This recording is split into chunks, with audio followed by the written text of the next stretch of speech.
At the altar, whispers cut through the sacred silence like knives. He sold himself for her money. A black man with nothing, marrying a crippled billionaire. How convenient. Stephen Carter stood motionless in his ill-fitting suit, facing hundreds of judging eyes. Beside him, Olivia Bennet sat in her wheelchair, wrapped in white silk, worth more than everything he had ever owned. Then the bride gripped the armrests. Slowly, impossibly, she rose to her feet. The gasps that followed would echo for years. But the truth she revealed next silenced them all. 6 months earlier, Stephen woke to the sound of his son coughing in the dark. He held his breath, listening. The cough was dry, short. Not the deep rattle that used to send them rushing to the emergency room. Just an ordinary cough. Stephen let himself exhale. The apartment was freezing. The heating had been shut off 2 weeks ago, and the blankets he had hung over the windows did little to stop the November cold from creeping in. Across the room, Marcus slept on a fold-out couch beneath layers of thrift store comforters. Stephen pushed himself up and walked barefoot to the kitchen. The refrigerator light flickered before revealing its near-empty shelves. Half a carton of milk, 3 eggs, bologna that was 2 days expired. He cracked the eggs into a pan. Behind him, small footsteps shuffled across the floor. "Daddy?" Marcus stood in the doorway, rubbing sleep from his eyes. At 10 years old, he was small for his age. The doctors blamed the heart condition that had required surgery 2 years ago. That surgery saved his life. The debt it left behind was still destroying Stephen's. "Morning, little man. Wash your face. Breakfast is almost ready." They ate at the small table by the window. Stephen gave Marcus 2 eggs and kept one for himself, claiming he wasn't hungry. His son ate slowly, savoring each bite the way children learn to do when meals aren't guaranteed. "Daddy," Marcus said quietly, "Tommy told me something yesterday." "What did he say?" Marcus kept his eyes on his plate. "He said people like us don't get nice things. He said I wasn't born for that." Stephen's grip tightened on his fork. Tommy was a classmate whose parents owned car dealerships and bought him new shoes every month. "Tommy's wrong," Stephen said. "You deserve everything, Marcus, and I'm going to make sure you get it." His son nodded, but doubt lingered in his eyes. Stephen hated seeing it there. After breakfast, he walked Marcus to the bus stop. Other children waited in warm coats and clean sneakers. Marcus wore a thin jacket and shoes with cardboard stuffed inside to cover the holes. When the bus arrived, he climbed on without waving goodbye. Stephen stood alone in the cold long after the bus disappeared. This was his life now. 2 jobs, sometimes 3. Days at the auto shop, nights stocking shelves at the grocery store, weekends taking whatever work he could find. And still, every month, he fell further behind. The medical debt from Marcus's surgery hung over him like a sentence, over $90,000 that grew with interest faster than he could pay it down. Last week, a letter from the bank had arrived. The mortgage on his mother's house was 3 months overdue. Foreclosure proceedings would begin in December if he couldn't pay. He had already sold his car. He had sold his mother's jewelry, her furniture, anything worth cash. He had taken loans to pay other loans until the spiral seemed endless. Stephen walked to work in the gray morning light, wondering how much more he could possibly give. The call came 3 days later. Stephen was under a pickup truck at the shop when his phone buzzed. He ignored it twice before finally sliding out to check. The number was unfamiliar. "Mr. Carter?" A woman's voice, formal and clipped. "My name is Ruth Simmons. I knew your mother years ago before she passed. We lost touch, but I've kept track of your family from a distance." Stephen frowned. The name sounded vaguely familiar, something his mother might have mentioned once. "I know this is unexpected," Ruth continued, "but I need to speak with you. It's important. Can you come to the Whitmore Hotel this evening, 7 o'clock? Ask for me at the front desk." Before Stephen could respond, she hung up. That evening, Stephen stood outside the Whitmore Hotel, feeling completely out of place. The building towered above the street, all glass and marble and doormen in pressed uniforms. People walked past in clothes that cost more than his monthly rent. He almost turned back. But curiosity won. Ruth Simmons was waiting in a private lounge on the third floor. She was a thin woman in her 60s with sharp eyes and expensive jewelry. She gestured to the chair across from her. "Sit down.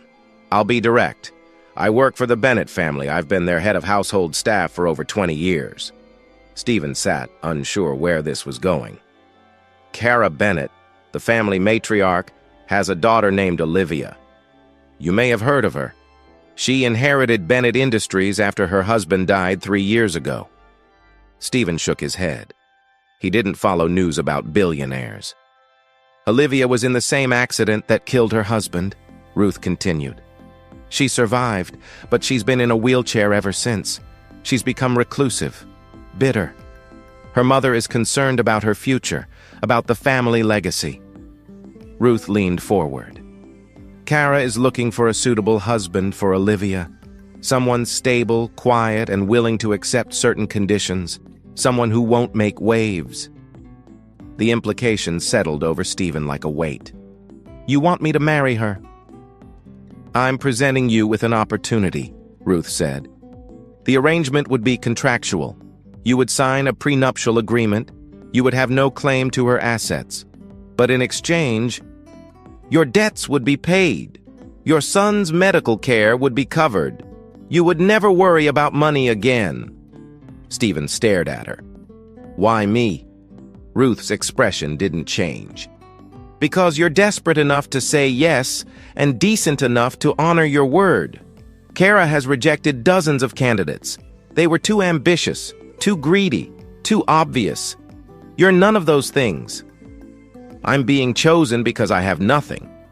You're being chosen because you have everything to gain and nothing to leverage. Ruth stood. Think about it, Mr. Carter. I'll give you 1 week. She left a business card on the table and walked out. Stephen sat alone in the empty lounge, the card untouched in front of him. His mind raced through everything Ruth had said. A marriage for money, a contract, a transaction. Everything inside him screamed no. He thought about his father, who had worked 40 years at the same factory and died with his dignity intact. He thought about his mother, who had raised him to believe that integrity mattered more than wealth. He couldn't do this. He wouldn't. But that night, Marcus asked him a question. They were sitting on the fold-out couch, sharing a blanket because the apartment was too cold. Marcus was doing homework, struggling with a math problem. Daddy, he said without looking up, are we going to lose the house? Stephen's heart stopped. Where did you hear that?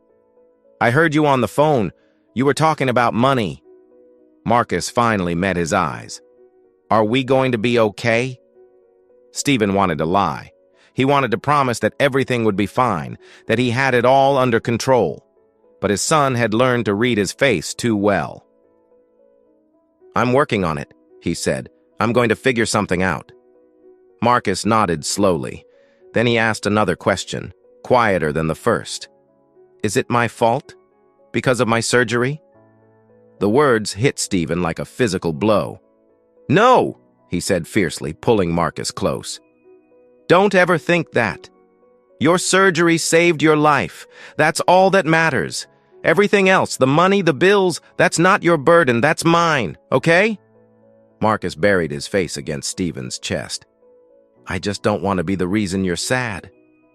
Stephen held his son and stared at the ceiling, feeling something crack inside him.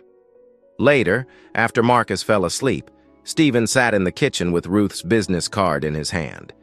He turned it over and over, watching the light catch the embossed letters. He thought about Marcus asking if it was his fault. He thought about the doubt in his son's eyes at breakfast. He thought about all the things Marcus had already learned to live without. New clothes, warm meals, a father who wasn't exhausted all the time. Stephen had always believed that integrity was worth more than money. He still believed it. But integrity couldn't pay for his son's medication. Integrity couldn't keep a roof over their heads. What was his pride worth if Marcus grew up believing he wasn't born to have nice things? Stephen picked up his phone and dialed the number on the card. Ruth answered on the second ring. "I'll do it," he said. "But I want to meet her first. I want to meet Olivia." "That can be arranged." Ruth's voice betrayed nothing. "I'll be in touch with the details." The line went dead. Stephen set the phone down and stared at his hands. They were rough from years of labor, scarred from countless repairs. Working hands, honest hands. He wondered if those hands were about to sign away everything he believed in.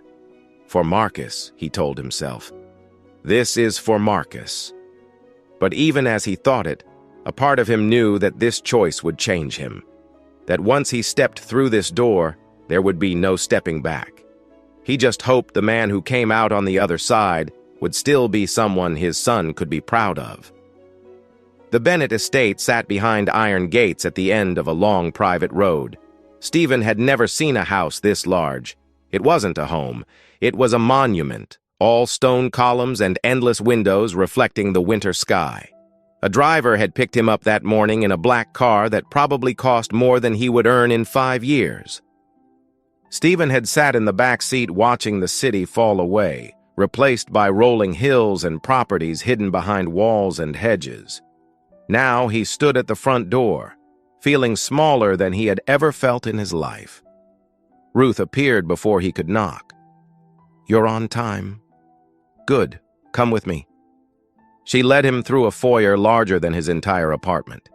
Crystal chandeliers hung from ceilings that seemed impossibly high. Paintings lined the walls, portraits of stern-faced men and elegant women who looked down at Stephen with expressions he recognized. He had seen that look before, in the eyes of people who believed they were better than him simply because of what they owned. They stopped outside a set of double doors. "Olivia is inside," Ruth said. "She knows who you are and why you're here. I suggest you be honest with her." "She despises pretense." Before Stephen could ask what that meant, Ruth opened the doors and walked away. The room beyond was a study filled with books and leather furniture. Sunlight streamed through tall windows, illuminating dust motes that drifted lazily through the air. And there, near the fireplace, sat Olivia Bennett. She was beautiful. That was Stephen's first thought, and he immediately felt ashamed of it, as if noticing her beauty somehow diminished her. She had dark hair pulled back from a pale face, and eyes that studied him with an intensity that made him want to look away.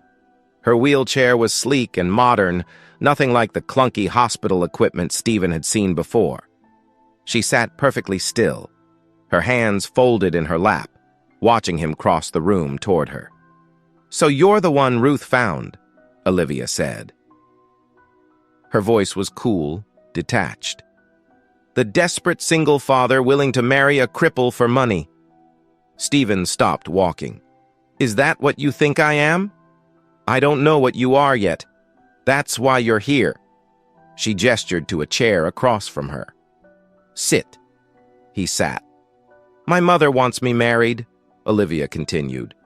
"She believes a husband will stabilize me, give the company confidence, produce an heir to continue the family legacy. She doesn't care who the husband is, as long as he's controllable." Her eyes never left Stephen's face. "You're here because Ruth thinks you fit the criteria. Poor, desperate, unlikely to cause problems." "Your friend isn't wrong about the first two things," Stephen said. "And the third?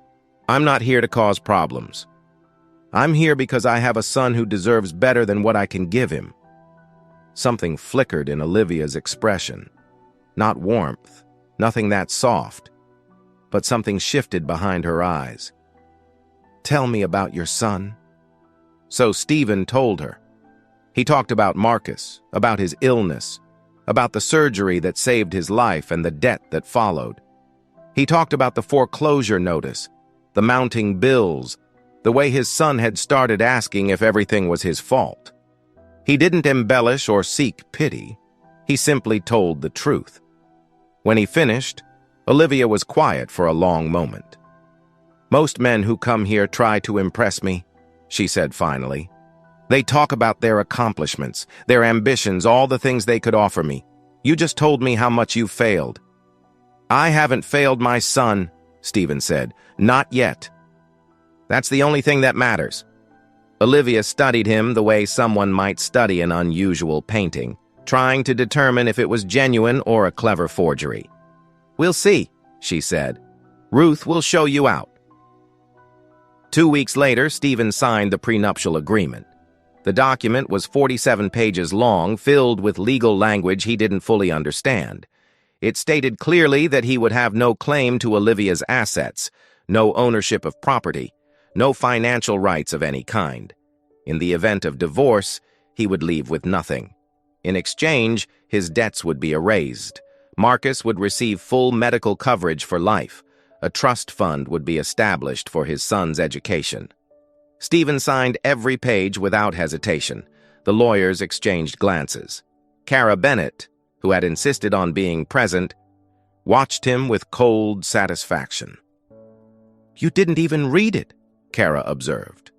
I read enough to know what I'm agreeing to, Stephen replied. Kara's smile didn't reach her eyes. At least you understand your position. This is a business arrangement, Mr. Carter, nothing more. I expect you to behave accordingly. Stephen met her gaze. I understand perfectly. He moved into the Bennett estate 3 days later. Living in Olivia's world was like being a ghost haunting someone else's house. Stephen was given a room on the second floor, far from the master suite where Olivia slept. The room was larger than his old apartment, decorated with furniture that looked like it belonged in a museum. He was afraid to touch anything. Marcus stayed with him on weekends, overwhelmed by the sudden change. The boy wandered the halls with wide eyes, unable to believe this was real. Daddy, there's a room just for watching movies, Marcus whispered one evening, and the kitchen has 3 refrigerators.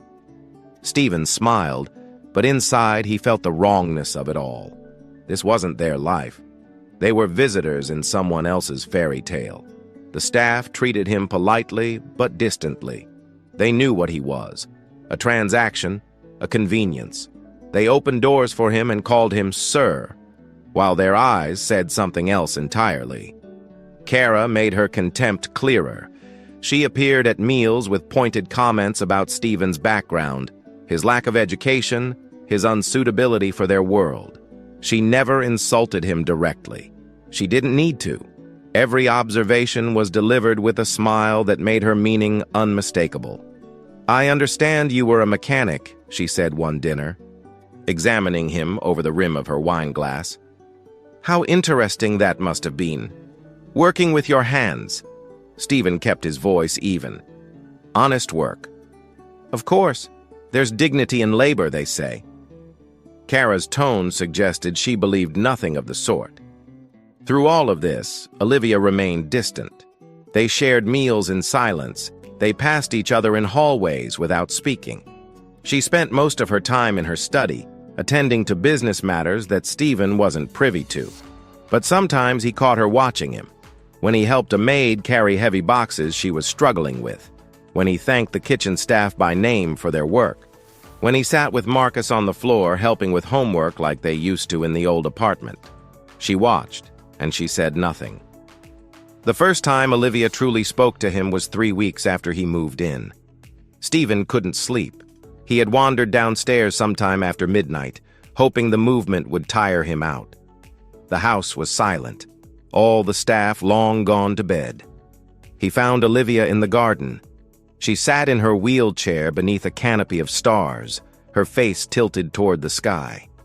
Even in the darkness, Stephen could see the traces of tears on her cheeks. He should have walked away, given her privacy, but something made him step forward instead. Can I sit with you? Olivia didn't look at him. Do what you want. Stephen sat on the stone bench nearby. For a long time, neither of them spoke. The silence stretched between them, but it wasn't uncomfortable. It felt like the silence between two people who had run out of reasons to pretend. Finally, Olivia spoke. My husband died 3 years ago, the same accident that put me in this chair. Her voice was flat, as if she were reciting facts from someone else's life. His name was Jonathan. We were driving home from a fundraiser. A truck crossed the median. He died on impact. I spent 4 months in the hospital. Stephen said nothing. He simply listened. After I recovered, everything changed. Friends who had visited every day stopped calling. Business partners who had respected Jonathan treated me like a child who couldn't understand complicated matters. Even my own mother started speaking to me differently. Slower, simpler, as if the accident had damaged my mind along with my legs. She finally turned to look at him. Do you know what it's like to become invisible? To have people look at you and see only what's missing? Stephen thought about the way strangers clutched their purses when he walked by, the way employers interviewed him with suspicion already in their eyes, the way Tommy's father had looked at him at a school event, as if Stephen were something unpleasant that had wandered in from the street. Yes, he said quietly. I do. Something passed between them in that moment. Recognition, understanding. Two people who had been diminished by the world finding, unexpectedly, someone who saw them clearly. Stephen told her about his life, the years of working double shifts, the wife who left without explanation, the nights he and Marcus had slept in his car because he couldn't afford rent, the shame of watching his son learn to expect less. I used to believe hard work was enough, he said. That if I just kept going, things would get better. Now I'm not sure what I believe. Olivia was quiet for a moment. My mother thinks I agreed to this marriage because I gave up. Because I'm broken and tired and willing to settle for any arrangement that makes my life easier. She met his eyes. She's wrong. I agreed because I was curious about you. Curious how? Ruth said you were desperate but decent. I wanted to see if those things could coexist. Her gaze held his. Most people hide their desperation behind ambition. You hide yours behind silence. I'm not sure which is more dangerous. Before Stephen could respond, she wheeled herself back toward the house. Good night, Stephen. He watched her go, something unfamiliar stirring in his chest. The outside world was less kind. As news of the engagement spread, the whispers grew into a roar. Neighbors who had barely known Stephen now had opinions about him. Former co-workers shook their heads. Strangers on the internet called him names he tried not to read. Gold digger, opportunist, a black man preying on a disabled white woman. The cruelest comments found their way to Marcus.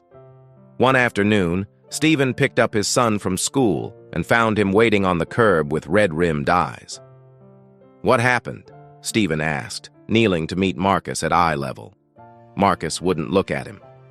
Nothing. Marcus. His son's voice cracked. Tyler said you're a bad man. He said you're only marrying that lady because she's rich and you're too lazy to work for real. Stephen felt something cold spread through his chest. Tyler was one of Marcus's classmates, a boy who had always been friendly before. His mom told him that, Marcus continued. He heard her talking on the phone. She said people like us are always looking for handouts. Stephen pulled his son into his arms and held him tight. What did you say to Tyler? Stephen asked. Nothing. I didn't know what to say. Stephen leaned back and looked at his son's face. What Tyler's mom said isn't true, but I need you to understand something. People are going to talk about us. They're going to say things that aren't fair, and sometimes we won't be able to change their minds. All we can do is know who we are and not let their words make us forget. Marcus nodded slowly. Okay, Daddy. But that night, Stephen noticed his son had stopped mentioning Tyler altogether. Another friend lost. Another piece of normal life carved away. He began to wonder if he had made a terrible mistake. The confrontation with Kara came 3 nights before the wedding. Stephen was in the library when she found him. He had been looking at photographs on the mantel, old pictures of Olivia as a child, before the accident, before the wheelchair. She had been smiling in those photos. He hadn't seen her smile once since they met. "You're still here," Kara said from the doorway. "I admit, I'm surprised. I thought you would have taken a better offer by now." Stephen didn't turn around. "What better offer?" Kara walked into the room, her heels clicking against the hardwood floor. She stopped beside him and produced an envelope from her jacket pocket. $2 million, she said. "That's what's inside this envelope. A cashier's check made out to you personally. Take it and disappear. Go build a life somewhere else." "Forget you ever met my daughter?" Stephen looked at the envelope. $2 million. Enough to pay every debt he had. Enough to buy a house, start a business, give Marcus everything he had ever wanted. "Why?" he asked. "Because I know what you are." Kara's voice hardened. "You're a poor black man who saw an opportunity and seized it. There's no shame in that. It's simply survival. But you don't belong in this family, and you never will. Take the money. It's more than you'll ever earn on your own." Stephen finally turned to face her. "You think this is about money?" "Everything is about money, Mr. Carter. Anyone who says otherwise is either lying or foolish." Stephen looked at the envelope for a long moment. Then slowly and deliberately he tore it in half. Kara's composure cracked for the first time. "What are you doing?" "You can think whatever you want about me," Stephen said. "You can call me poor, desperate, beneath you. Maybe you're right about some of it, but I'm not something to be bought off like a problem that needs to go away." He dropped the torn check on the floor. "And neither is your daughter." Kara's face twisted with fury. "You'll regret this. I'll make sure of it." She stormed out, leaving Stephen alone with the ruined check at his feet. He stood in the silence for a long time, feeling the weight of what he had just done. He had rejected the only easy exit. Tomorrow, he would stand at an altar in front of people who despised him and marry a woman who was still mostly a stranger. But for the first time in months, he felt something that resembled peace. He had made a choice, his choice, and whatever came next, at least it would be his. The night before the wedding, Stephen couldn't sleep. He sat in his room, staring at the suit that had been laid out for him. It was expensive, the most expensive thing he had ever worn. But it still felt like a costume, something borrowed for a role he wasn't sure he knew how to play. Around 2 in the morning, there was a knock at his door. It was Olivia. She sat in her wheelchair in the hallway, dressed in a simple robe, her hair loose around her shoulders. She looked younger than usual, more vulnerable. "Can I come in?" Stephen stepped aside. She wheeled herself to the window and looked out at the dark grounds below. "I know my mother tried to buy you off," she said. "Ruth told me." Stephen sat on the edge of the bed. "Does that change anything?" "It confirms something I suspected." Olivia turned to face him. "You're not like the others. The men who came before you, they wanted something from me. Power, money, access. I could see it in their eyes from the moment they walked through the door." She moved closer to him. "When you look at me, I don't see that. I see something else. I'm not sure what it is yet, but it's different." Stephen met her gaze. "When I look at you, I see someone who's been hurt so many times. She's built walls to keep everyone out. I see someone who's testing me because she's afraid to trust." Olivia didn't deny it. "Is that so wrong? To want to know if someone is real before you let them in?" "No. But at some point, you have to decide if you're going to keep testing or start living." She was quiet for a long moment. "Tomorrow," she said finally, "everything changes. For both of us. Are you ready for that?" Olivia didn't answer. She simply looked at him with those dark, searching eyes. Then she turned and wheeled herself out of the room. Stephen watched her go. Tomorrow he would stand at an altar and make a promise he wasn't sure he could keep. He would marry a woman he barely knew for reasons that had nothing to do with love, and he would do it in front of a world that had already decided who he was. But tonight, in this quiet moment, something had shifted between them. Something small but real. It wasn't love. Not yet. Maybe not ever. But it was a beginning. The church was filled with people who had come to witness a spectacle. Stephen stood at the altar in his expensive borrowed suit, facing 300 guests arranged in polished wooden pews. Crystal chandeliers cast soft light across the congregation. Flowers worth more than his old car decorated every surface. Everything was beautiful, elegant, perfect, and everyone was staring at him. He could feel their eyes like weights pressing against his skin. The whispers had started the moment he walked in, low murmurs that rippled through the crowd like wind through grass. He didn't need to hear the words to know what they were saying. Their faces told him everything. In the front row, Cara Bennett sat rigid in pale blue silk, her expression carved from ice. She hadn't spoken to Stephen since he tore up her check. She didn't need to. Her silence was louder than any words. Beside her, in the seat Stephen had insisted on, Marcus sat alone. His son looked impossibly small among all these strangers, dressed in a new suit that still had the tags on it that morning. Marcus kept glancing around nervously, searching for a friendly face and finding none. Stephen wanted to go to him, to kneel down and promise that everything would be okay. But he couldn't move from this spot. Not now. Not until it was done. The music changed. The congregation rose. And Olivia appeared at the end of the aisle. She was radiant. Her wedding gown was ivory silk that caught the light like liquid pearl. Her dark hair was swept up, revealing the graceful line of her neck. She looked like something from a painting, a vision of beauty that seemed almost unreal. An attendant pushed her wheelchair slowly down the aisle. Olivia's hands were folded in her lap, her face composed, her eyes fixed straight ahead. She didn't look at the guests. She didn't acknowledge the whispers. She looked only at Stephen. When she reached the altar, the attendant stepped back. Stephen moved to stand beside her, close enough to see the rapid pulse at her throat. She was nervous. He hadn't expected that. The minister began speaking, ancient words about love and commitment, promises and partnerships. Stephen heard them distantly, like sounds from another room. His mind was elsewhere, cycling through everything that had led to this moment. The prenuptial agreement he had signed without reading, the tears in the garden at midnight, the $2 million torn in half on the library floor.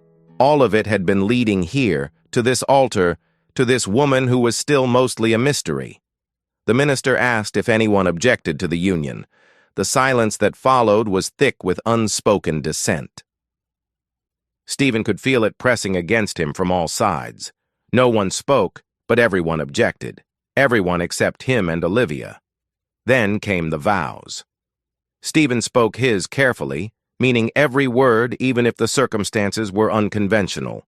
He promised to honor her, to stand beside her, to be her partner in whatever came next. His voice was steady. He had made his choice, and he would not waver. Olivia began her vows, but halfway through she stopped. The minister looked confused. "Miss Bennett?" Olivia didn't respond to him. Instead, she gripped the armrests of her wheelchair. Her knuckles went white. Her jaw tightened with effort. And then, slowly, impossibly, she stood up. The gasp that swept through the church was like a wave breaking against rocks. 300 people inhaled at once, their shock echoing off the vaulted ceiling. Cara Bennett's face went pale.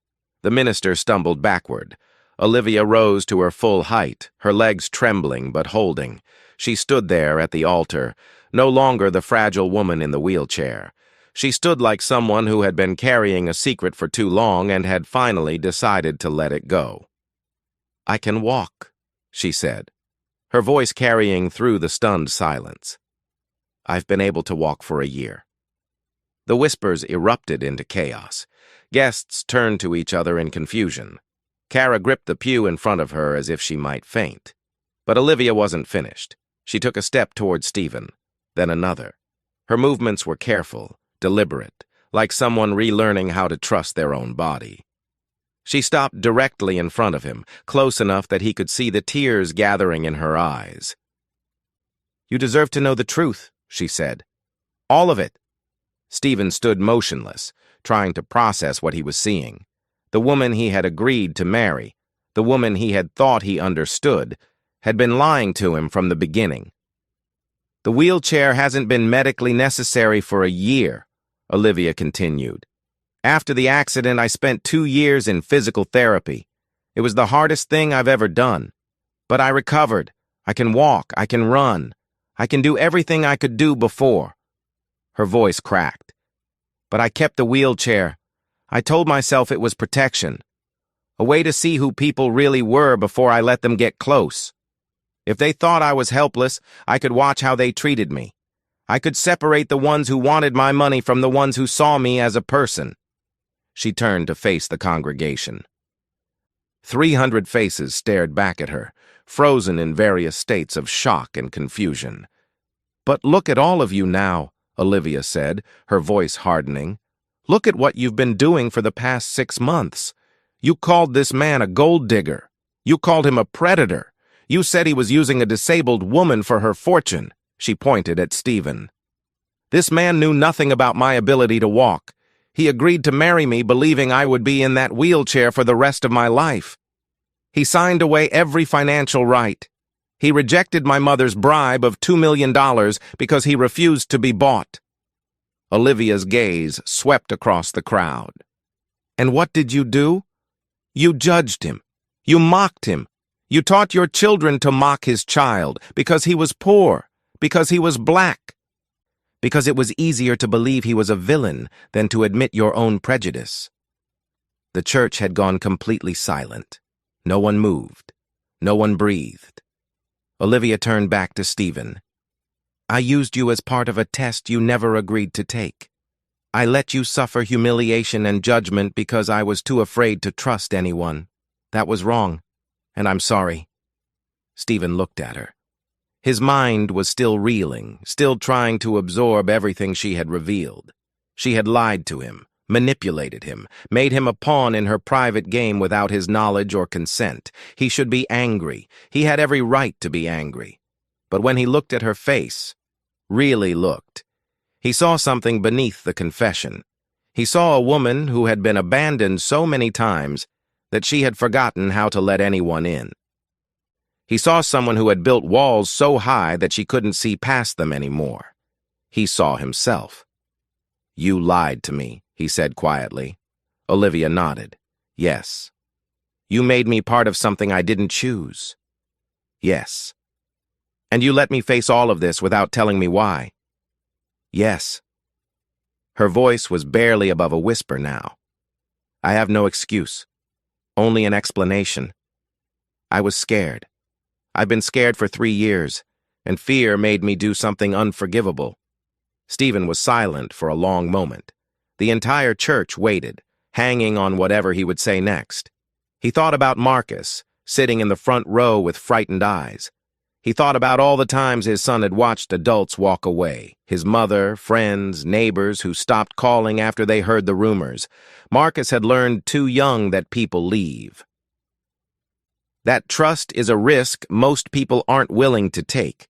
What would it teach his son if Stephen walked away now? That the moment things got complicated, you abandon ship? That people who make mistakes don't deserve second chances? Stephen looked at Olivia. "I'm not going to pretend this doesn't change things. You hurt me. You used me. And it's going to take time before I can trust you completely." He took a breath. "But I also understand why you did it. The world hasn't been kind to you. It hasn't been kind to me either. We've both been judged by people who don't know us. We've both built walls to survive." He reached out and took her hands in his. They were trembling. "If we're going to do this," he said, "then we do it honestly. No more tests, no more secrets, no more walls. Just 2 people trying to build something real. Can you do that?" Olivia's tears spilled over. "I want to try." "Then that's enough for now." A small voice cut through the silence. "Daddy?" Stephen turned, Marcus had left his seat and was standing at the edge of the altar, looking up at his father with wide, uncertain eyes. "Is everything okay?" Marcus asked. Stephen knelt down so he was at eye level with his son. "Everything is complicated, but I think it's going to be okay." Marcus looked at Olivia, who was still standing, tears streaming down her face. "Are you mad at her?" "I was. A little. But sometimes people do wrong things because they're scared. What matters is whether they try to make it right." Marcus considered this with the serious expression of a child who has learned too much about the world too soon. Then he looked at Olivia. "My daddy said you play piano really good. Can you teach me sometime?" Olivia let out a sound that was half laugh, half sob. She lowered herself carefully, her legs still unsteady from standing so long, until she was at Marcus's level. "I would love that," she said, "if you'll give me a chance." Marcus looked at his father, then back at Olivia. "Okay." It wasn't forgiveness. Not exactly. It was something smaller, but no less significant. It was the willingness to begin. Stephen stood and helped Olivia to her feet. Together they turned to face the congregation, 300 people who had come expecting a scandal and found something they hadn't anticipated. Kara Bennett sat frozen in her seat, her carefully constructed world crumbling around her. She had orchestrated this marriage to control her daughter, to maintain appearances, to keep power firmly in her grip. She had never expected Olivia to stand up, literally or figuratively. "Mother," Olivia said, her voice carrying clearly through the silent church, "I know this isn't what you planned. I know you wanted a quiet arrangement that you could control. But I'm done being controlled. By you. By fear. By the assumptions everyone makes about who I am and what I'm worth." She took Stephen's hand. This man stood at this altar ready to honor a commitment he made, knowing it would cost him his reputation, knowing the whole world was against him. He didn't run when you tried to buy him off. He didn't run when I gave him every reason to. She lifted her chin. "That's more than anyone else has ever done for me." Kara said nothing. For once, she had no response. Olivia turned to the minister, who stood slack-jawed near the pulpit. "We're ready to continue, if that's all right with you." The minister blinked several times, then fumbled with his book. Yes, of course." The rest of the ceremony passed in a blur. Rings were exchanged. Final vows were spoken. When the minister pronounced them married, there was no applause, no cheering. Just the heavy silence of a crowd that had witnessed something they were still trying to understand. Stephen and Olivia walked down the aisle together, not as a man pushing a wheelchair, but as two people walking side by side. Marcus held his father's other hand, matching their pace with careful steps. Behind them, the wheelchair sat empty at the altar. Abandoned, left behind like the fears and pretenses and walls that had built it into something more than just a medical device. Outside, the winter sun was bright and cold. Stephen squinted against the light, feeling Olivia's hand warm in his. "What happens now?" he asked. "I don't know," she admitted. "I've never gotten this far before." Stephen looked down at Marcus, who was staring up at the sky with an expression of wonder he hadn't worn in months. He looked back at Olivia, this woman who had deceived him and revealed herself, who was standing on her own 2 feet for the first time in front of the world. "We figure it out," Stephen said. "One day at a time." Olivia squeezed his hand. "Together?" "Together." They walked toward the waiting car, leaving behind the church, the stairs, the whispers. Ahead of them lay uncertainty, challenges, the hard work of building trust from scratch. Kara would not accept defeat quietly. The world would not stop judging overnight. But for the first time in years, Stephen felt something he had almost forgotten how to feel. Hope. Not the desperate kind that came from having no options. Real hope. The kind that came from choosing your own path, even when the path was hard. the kind that came from finding someone who saw you clearly and decided you were worth the risk. Marcus tugged at his hand. "Daddy, are we going home now?" Stephen looked at his son, then at Olivia. Home. He wasn't sure where that was anymore. The old apartment was gone. The Bennett estate had never felt like his. Maybe home wasn't a place. Maybe it was the people you chose to build it with. "Yeah, little man," Stephen said. "We're going home." Dignity doesn't come from what others think of you. It comes from how you treat yourself and the people you love, even when the whole world is looking down. If this story touched your heart, I'd love to hear your thoughts in the comments. What would you have done in Stephen's place? And if you haven't already, subscribe to the channel and turn on notifications. There are more powerful stories like this one coming soon, and I don't want you to miss them. Thank you for being here.